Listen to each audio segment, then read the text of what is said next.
Love to. Seriously, I'm really so happy to be here. Thank you for having me. As I mentioned, I was born in Detroit, and my second favorite team in the NHL is the Toronto Maple Leafs. And the fact that they haven't made the playoffs for the last 7 years notwithstanding, I sure wouldn't want to own that team myself right now. But if this thing starts to go, it's an old hockey injury I have probably continues to. There's probably some medication I should take for that. So anyway, I was born in Detroit, and I was reared just south of Flint. And I swear to God, and so those of you who have sort of heard my story before know this is true. I wanted to be a hockey player. That's really what I wanted to do. I learned very quickly, thanks to a big, strong boy from Winnipeg, that I had no business trying to make any money as a hockey player. Because I got as far as junior B, and some guy beat the living Christ out of me with a completely legal hit that when I woke up, made me realize, okay, this is it. As far as I go, I love the game too much to take it that seriously, and I got no business being the ice for guys that are 6'8" and can beat the heck out of me. So the next desperate passion that I had was being a performer, probably like many of you. Hey guys, how you doing? Good. Oh, good. That's good. It's a good thing that you're doing well, because if you weren't, that would suck. Yeah. Take it in here. Love you. I love you too. Thank you very much. Thanks. Thank you, Steph. I'm okay. And if, you know what? Let's why don't we just get rid of this? Is that it?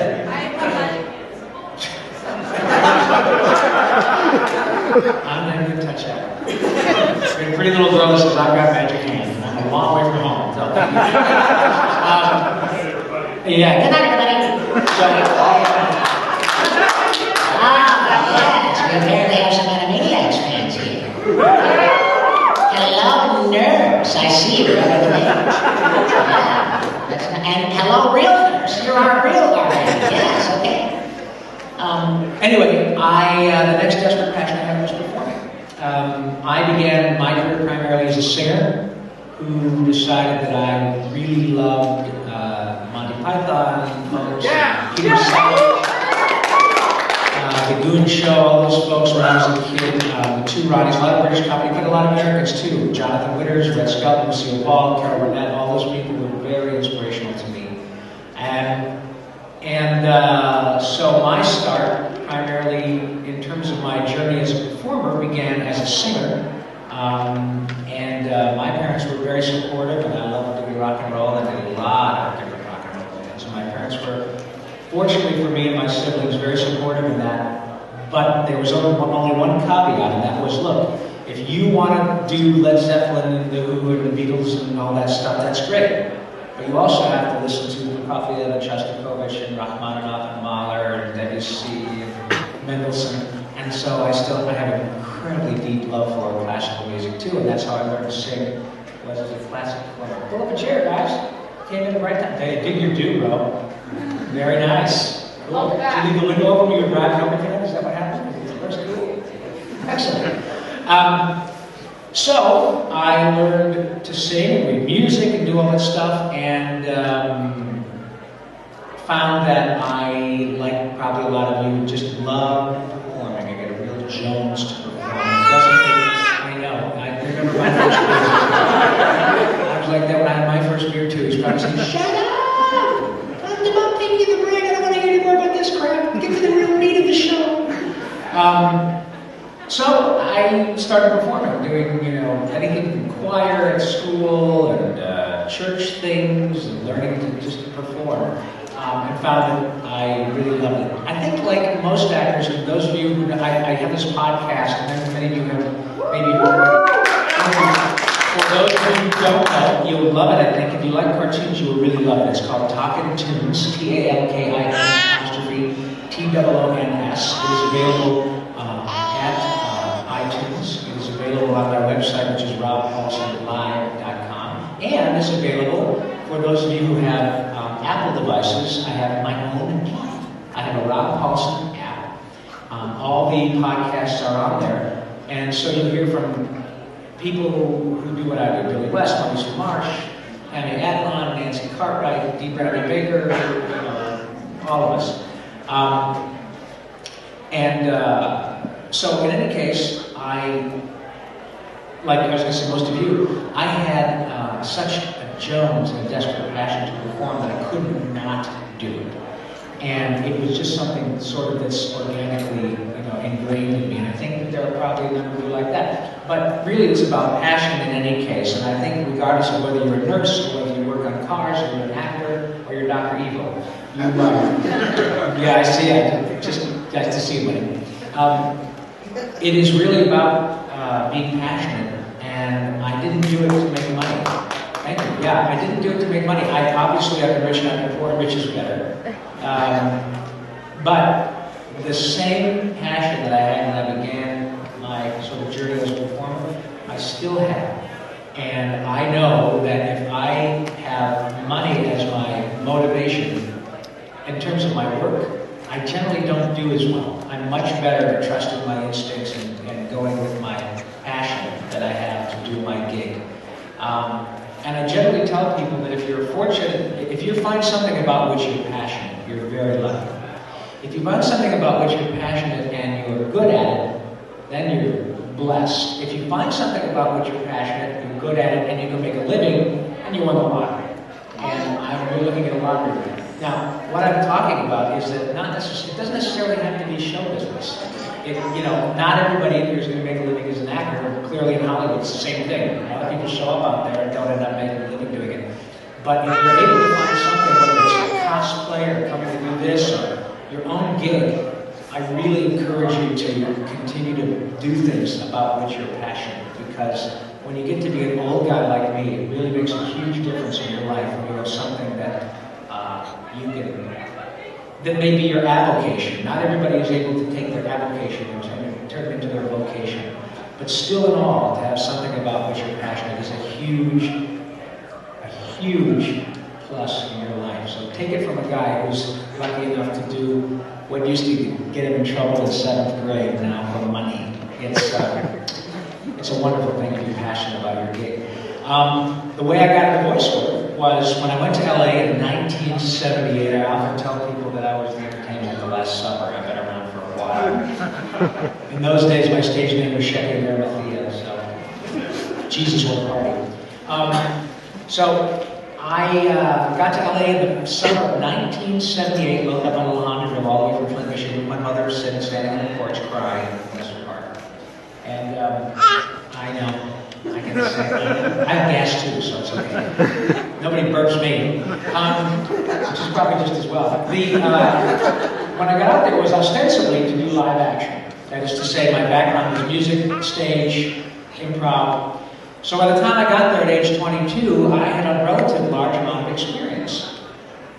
And started doing live action stuff, television shows, History Blues, St. Elsewhere shows that were done before most of you were born. A lot of commercials, probably 30 or 40 on-camera commercials. Actually, a half a dozen of which I did for Paulsen that we shot them in Toronto. And it was great because, wanting to be a professional hockey player and not even coming close, the next best thing was doing a bunch of Paulsen spots that ran on Hockey Night in Canada. So that was a big thrill to say, now, Ron McLean saying, now a word from Paulsen Gold. Well, he didn't say my name, but he said the product I'm working on, so that was a big thrill. And then I had the opportunity as a result of having a terrific agent. She said, I know that you do dialects and all that stuff. And by the way, let me say as a side note, remember when I got to Los Angeles, the only outlets for animation were primarily ABC, CBS, and NBC on a Saturday morning. There was no Cartoon Network, no Nickelodeon, no satellite, no VHS CDs, no DVDs, nothing. The wheel had just been invented. And I actually do hold a patent for fire. You're welcome. My pleasure.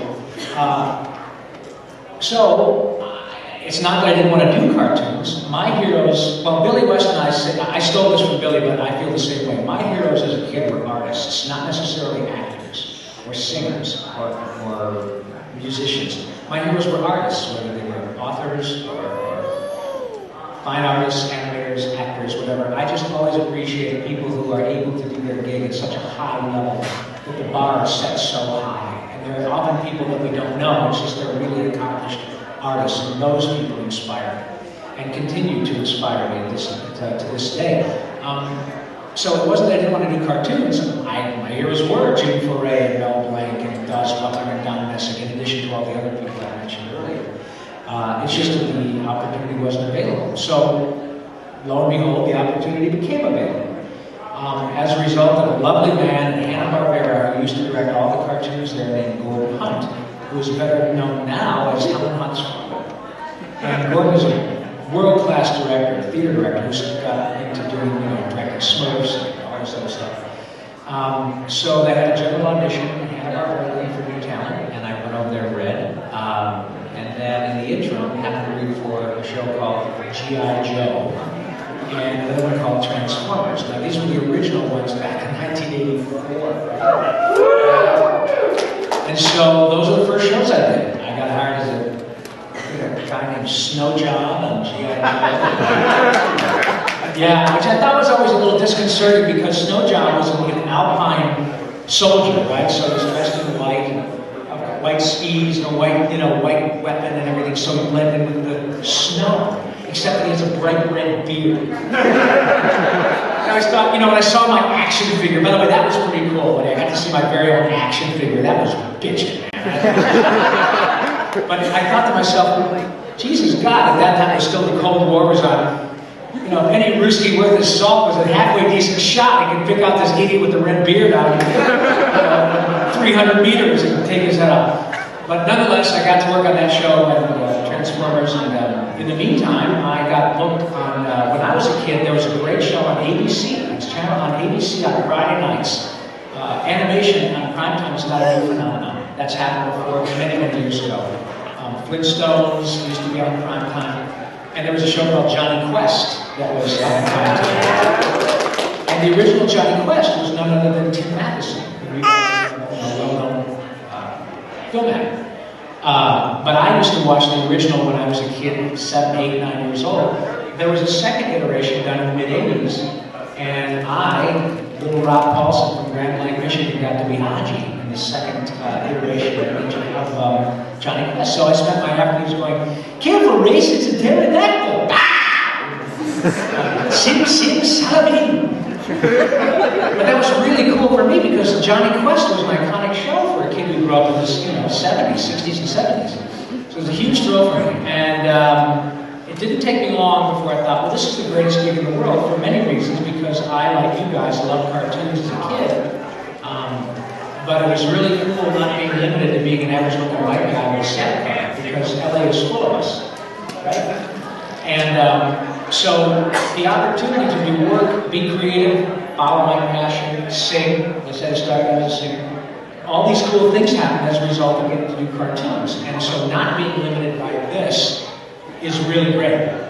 And so it didn't take me long to figure out that this is a really cool gig. And probably about 15 years ago, I just completely committed myself to doing voice work. Up to then, it was just, performing in any way, shape, or form, and I still love to do that. These opportunities are just golden for me. I love now to be able to come and interact with folks. So I committed to it, and it's worked out really well for me. I am lucky for so many reasons, not the least of which is I keep harping on is doing things like this, because now, at my age and the work that I've done, I literally find when I have an audience of people who are interested in what I do, I can have, as a result of my second go-around on Teenage Mutant Ninja Turtles, I can have an audience of literally 8 years old to 40. That's really cool for a performer. There are not many of us who are able to look back, and I'm 56 years old now, so there aren't very many of us who are able to look back and say, Jesus Christ, I've been making my living as a performer in Hollywood for almost 30 years. And the first dime I made as a performer was when I was 19. So I'm an incredibly fortunate guy. So at this point in my career, the thing that I like the most is not only going to work every day and not what I still do, but this is so great because, as I mentioned to several folks we were talking earlier, being a voice actor is a fairly anonymous profession in terms of, related to other types of performing. However, because of the internet, because of all the social media, events like this, it doesn't take long for people to put two and two together and go, oh my God, and Rob Paulsen is Yakko, and Pinky, and Dr. Scratch and Sniff, and Raphael, and Donatello, and Weezer. And that's just me. And so this has been really great. So between that and the podcast, and doing a lot of more live performances. By the way, my podcast, I just actually posted something up in my hotel room. Yeah, it's going to be on camera now. So starting next Wednesday, the 27th at 12:30 p.m. Pacific time, which is 3:30 p.m. here, it will still be free, but now it's going to be broadcast live on video stream on Ustream TV. So if you you can go to look me up on Facebook or my Twitter handle, which is @YakkoPinky, YAKKOPINKY. You can see the promo. You can go to ustream.tv/Rob Paulsen Live, and that will take you to the promo. So now my Talking Tunes podcast is going to be available in video and audio, still free, but it's probably going to be more of a chat show format because I'll have the opportunity to have more people on. And the first two guests on my first venture into a video podcast are going to be Maurice LaMarche. Is, by the way, from up there in Timmins, you know, that guy. From Sudbury. You know that guy there, right? From up there. I love the Quebecois when they say, they don't pronounce H's, but they pronounce vowels. So they can say, I took the airplane to the Aki game. I love that. Anyway, Maurice is going to be on, and Billy West. So we're going to have a nice chunk of Futurama on my first video podcast. So pay attention, guys. It's a lot of fun. It's free. These people are so, yeah, I know. These people are so talented.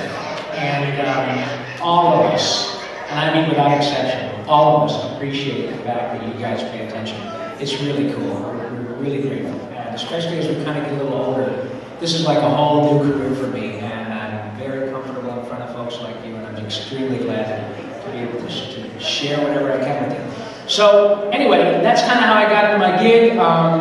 Most of you know the main characters that I'm fairly well known for, which would be Yakko Warner from the aspirations. And hello, nurses. Come on in and sit down.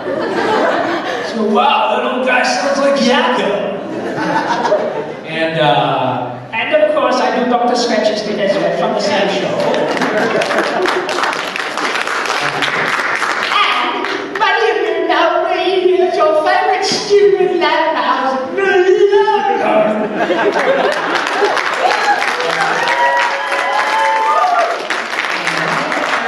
I have gotten to be Raphael for 100 and whatever was 60 episodes of the original Ninja Turtles. And thank you. Many of you were not even born when that came out. But what's so great about this gig is I'm Donatello now. I'm the new Ninja Turtles. And you know what? You know what's really cool? My son is 28, and of course it was a huge thrill, as you can imagine. You know, for those of you who are parents, oh my God. To be able to be a dad with a little boy and be Raphael was freaking cool. And I assume it was for him as well. But it was really great because he and I worked together. He's on the other side of animation. He works on the production side. He was working at Nickelodeon on a show I do called Tough Puppy over at Nickelodeon. And when I got booked on Turtles a couple years ago for this new iteration, there was an inter-office memo around the new cast. And he called me and said, You're Donatello? I said, how about that, man? He said, Dad, you're going to be the answer to a Jeopardy question. Crazy? And so,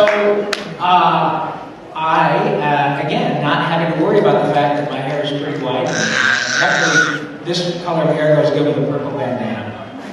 So, I've had a ball, of course, being Raphael in the first batch and now getting another crack. And what's so gratifying about the new one is that the new show is being made by people about your age, generally, who absolutely love and get the mythology of the Ninja Turtles. They totally get it. They worship the whole animation thing. They're geeks just like us. And they love the Ninja Turtles. So I believe that's why the show has done really well. It's actually now on prime time. It's on tonight. It's already on. It's on 7 o'clock, I think, on Friday nights at Nickelodeon, at least in the U.S. But what's really cool is my kid, who has no problem telling me if he see something I do and he thinks it sucks. He goes, no problem saying, no, you know, like that, I love you. Not really impressed. But he called me and he said, I gotta tell you, this guy's a turtle freak, you know, because he loves all that stuff. He said, man, I didn't think I would like it, but it's really good. And it is. I mean, I'm buttering my own bread here, but I have no problem telling you on shows I worked out that aren't. But the Turtles is really good. The cast is terrific. Greg Sipes and Sean Astin and Jason Biggs, Mae Whitman, Kevin Michael Richardson, all wonderful. But the people producing the show are really know their turtle shit. You should pardon this expression. So I'm really grateful to do that. But in the interim, I've managed to knock out over 2,000 half hours of animation, a bunch of movies, and video games, and lots of commercials. And so we're about 25 minutes into the shindig, so that kind of takes you up to date on how I got to where I am and all of that.